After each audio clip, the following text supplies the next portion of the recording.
Alternative Dig Talk. Real issues, real talk. Hey Teddy, have you noticed how little attention science and health issues get in the media? Totally, Edgar, yet science information is very important. Yeah, for sure.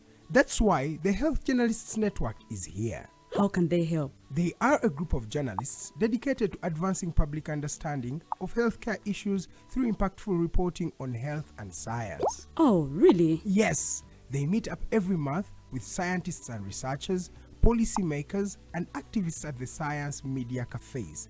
They then relay what they discuss to the public. Does that benefit us? Oh yes, very much so.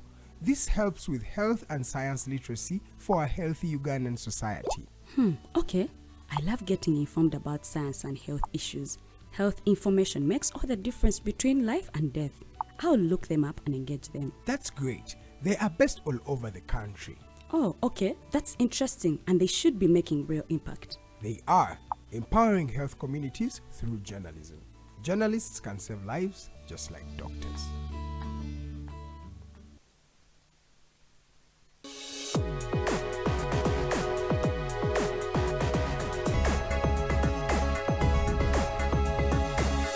The Alternative Dig Talk. Real issues, real talk.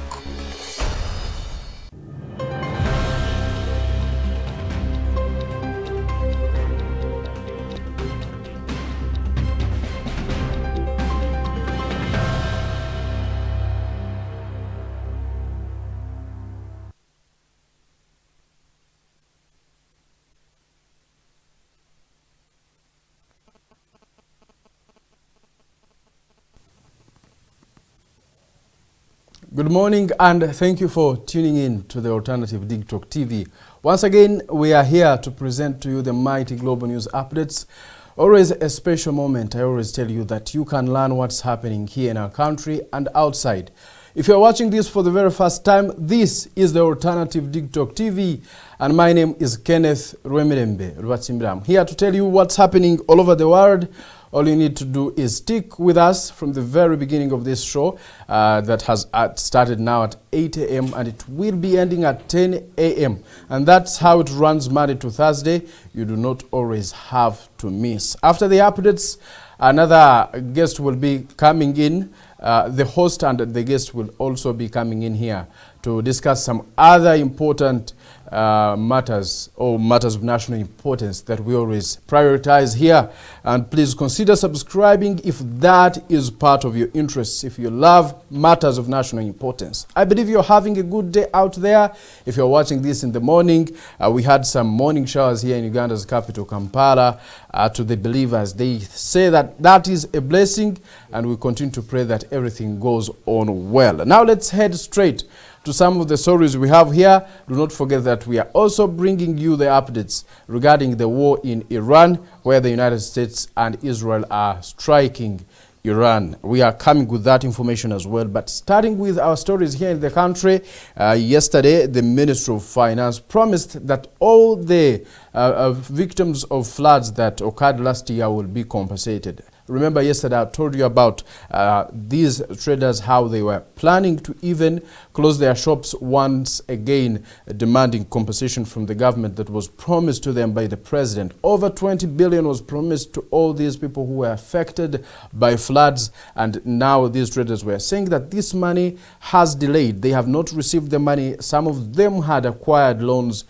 from money lending institutions and they were accumulating interest. They did not know what to do next, and the government had promised them but was not delivering, and now they were asking the government to respond quickly or else they close their shops in protest once again.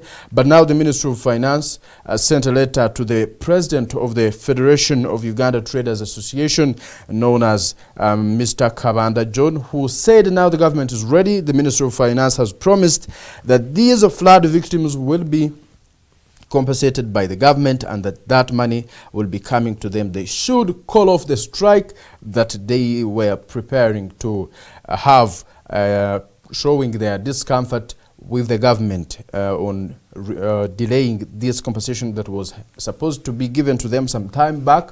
But the Ministry of Finance here in the country has promised that this will be worked upon quickly. And now the president of FUTA also added that these traders who are operating on basement floors, they should avoid them and at least get higher floors to avoid this same incident from happening once again, given the fact that even up to now floods are still affecting some people here in town. We are seeing some photos of the traders still affected, and now the Federation of Uganda Traders Association is calling upon all the traders who are operating on ground floors and even basements to vacate them and to get at least higher floors to avoid such inconveniences and incurring more losses. And that was the message coming in from John Kabanda, who is the president of FUTA. The Ministry of Finance has promised that their money is coming, the 20 billion that was promised by President Museveni last year. Away from that story, we have been learning of the shrinking civic space here in the country. Several civil society organizations coming out saying that they are being targeted, especially those working in governance, accountability, human rights are being targeted by the government. That's what they are saying, that their accounts have been frozen time and again. Some of their activities of these civil society organizations have been suspended, and we were telling you some time back in our updates here how some of these organizations' activities were suspended, including Chapter for Uganda, Human Rights Network for Journalists, Uganda Alliance for Election Finance Monitoring, among others. The activities were suspended, and the government says some of these organizations were involved in money laundering activities, and that the government and the NGO bureau in the country was investigating more to find out how these people, these organizations were receiving funding. The government says there are ways of accessing these funds, and the sources of the funding that they receive is still not yet clear in the country here. Some of them even suspected to be sponsoring some illegal activities in the country. But these civil society organizations are saying all these are the lies being spread by these officials in the government who want to silence the voices of the citizens.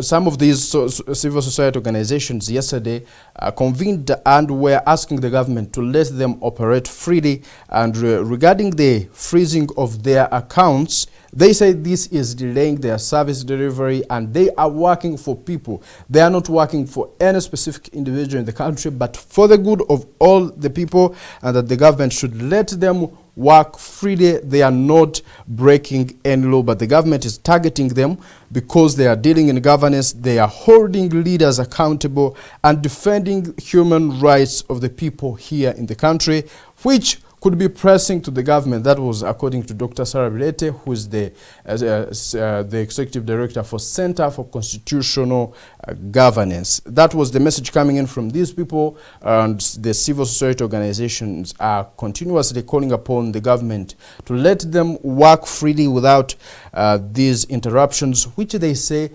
put their services at a hold, and they do not know what even to do next, given that some of these organizations, their funding was delayed, and even others, their bank accounts were frozen. They can't access their funds, which is very vital for the survival of these civil society organizations, like in paying the workers there.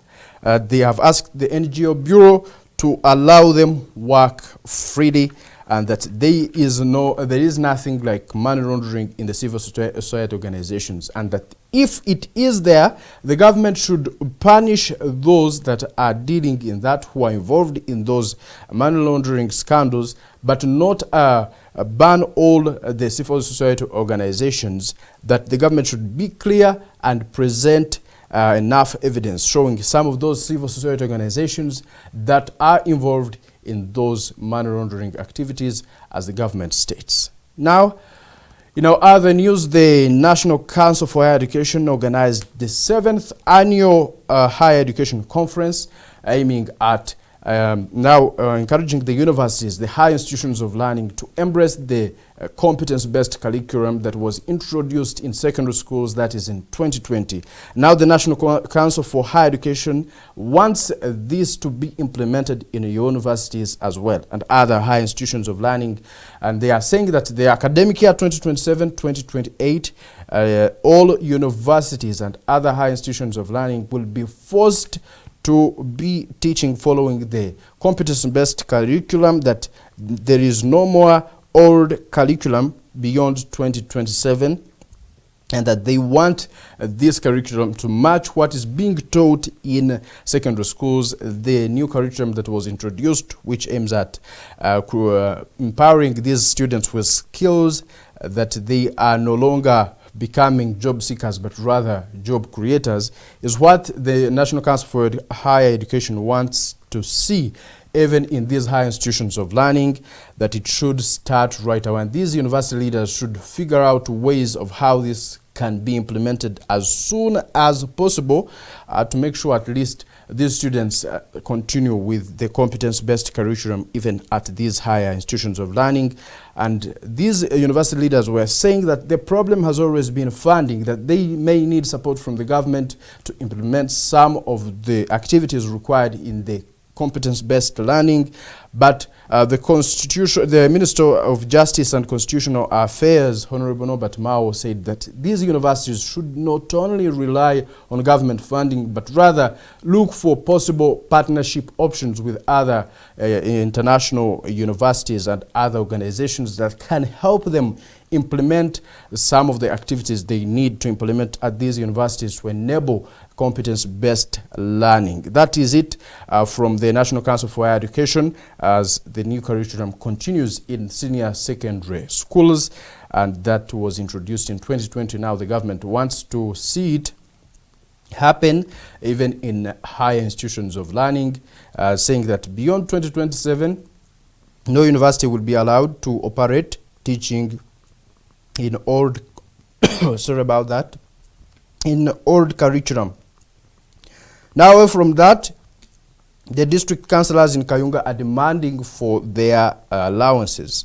The chief administrative officer for Kayunga district is accused of sabotaging council sittings, saying that he is limiting the allowances that are supposed to be paid by these councillors, that for so long they have been wanting their allowances, but the cow has been sabotaging these activities, even stopping the sittings that were supposed to be there. But when the cow was reached out, identified as Malik Mahaba, he says he cleared all of them and that the available funding was released for them, but they do not want to appreciate and recognize that he is not involved in any way or the other. The cow said that he had cleared them and that there is nothing like money that they have to pay them. They were given out their money, but the councillors say up to now they haven't received any funding.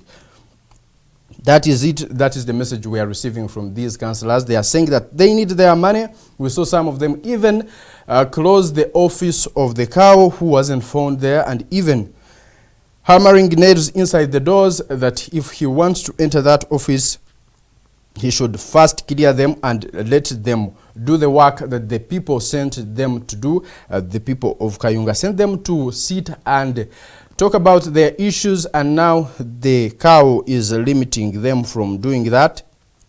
Now we are waiting to see what comes out next, what will be happening between these now councillors and the cow, who says they were cleared, but they say that they have not been cleared for so long. That is it, and the cow was identified as Malik Mahaba. He says he cleared them, but they say they have not received their funding, and even the sitting that was supposed to be there yesterday was called off in ways they say they did not understand. Away from that, let me take you outside the country to tell you what's happening between the United States and Iran. Of course, the war is continuing, but we had learned that President Trump said there were ongoing negotiations to see this war stopped in Iran, And President Trump said that it was moving on well, with even hopes of this war ending, that the Iranian side was cooperating with the United States clearly, and that this war could come to an end quickly. But after hours of silence, Iranian officials have publicly denied any direct negotiations with the United States of America. The Foreign Ministry spokesperson Ismail Baghei rejected claims of talks. President Trump says the talks are ongoing and they could yield positive results, but the Iranian side is saying there are no ongoing talks, that Iran is not involved in any talks with the United States of America, and now we are waiting to find out the real truth, because every side is saying different and sharing different message. Meanwhile, in Lebanon, many people are still dying due to strikes from Israel that are targeting Lebanon. We are learning that the newly released figures show the number of people killed in Lebanon since Israel began its operations in the country has now risen to over 1,039, according to Lebanon's health ministry. Lives are still being lost in this war. The airstrikes targeting the Hezbollah in Lebanon now leading to even loss of other innocent lives. That is the war happening in Iran and between the United States, Israel against Iran, also affecting the people in Lebanon as Iran continues to strike more and more American infrastructure in the Middle East region, especially the United States embassies in the Middle East, as a way of revenging the airstrikes that are happening in their country, heavy bombardments from the United States of America. That is the Mighty Global News Updates for you. My name is Kenneth Rumirimberwatsimbira. The Mighty Drive Show will be continuing, but for now, good morning.